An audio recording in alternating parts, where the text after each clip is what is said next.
দক্ষিণ দমদম, সেই দক্ষিণ দমদম পৌরসভার 22 নম্বর ওয়ার্ডে নাগের বাজারে পুরনো সোনাপট্টিতে একটি সোনার দোকানে, নামি সুনামধন্য সোনার দোকানে চুরি করতে এসে ধরা পড়ে গেলেন দুই মহিলা।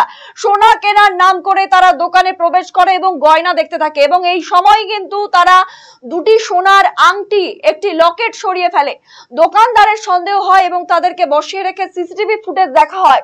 ফুটেজে দেখে নিশ্চিত করা হয় তাদেরকে আটকে রেখে খবর দেওয়া হয় নাগেরবাজার থানায়, এবং তার পরবর্তীতে নাগেরবাজার থানার পুলিশ তাদেরকে আটক করে। সিসিটিভি ফুটেজ দেখে শনাক্ত করা হয় যে ওই দুই মহিলা তারা কিন্তু সোনার দুটি আংটি এবং একটি লকেট সরিয়ে ফেলেছে। এই বিষয়ে কি বক্তব্য পাওয়া গিয়েছে শুনে নেব।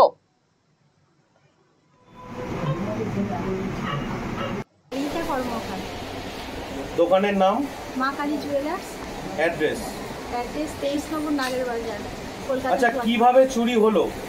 যখন চুরি হয়েছিল সেই মুহূর্তে তো আমি ছিলাম না। চুরি হওয়ার পর আমাকে দোকান থেকে ফোন করলো, আমি আসলাম, এসে শুনলাম যে দোকানে এইভাবে চুরি হয়েছে। আচ্ছা, আপনি তখন ছিলেন না? না। কর্মচারী কি বলেছে আপনাকে? কর্মচারী চুরি হওয়ার পর আমায় ফোন করলো যে এরকম দোকানে চুরি হয়ে গেছে, 3 রকমের জিনিস চুরি হয়ে গেছে, দুটো আংটি চুরি হয়েছে, একটা লকেট চুরি হয়েছে।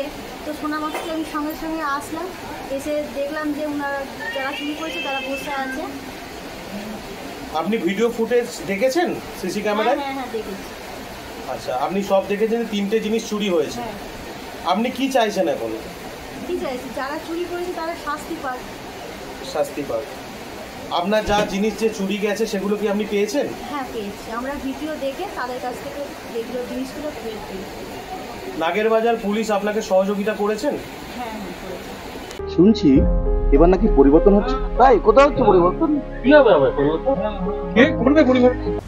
হ্যাঁ, আরসিটিভি সংবাদে আসতে চলেছে পরিবর্তন। কি পরিবর্তন জানতে চোখ রাখুন আরসিটিভি সংবাদে।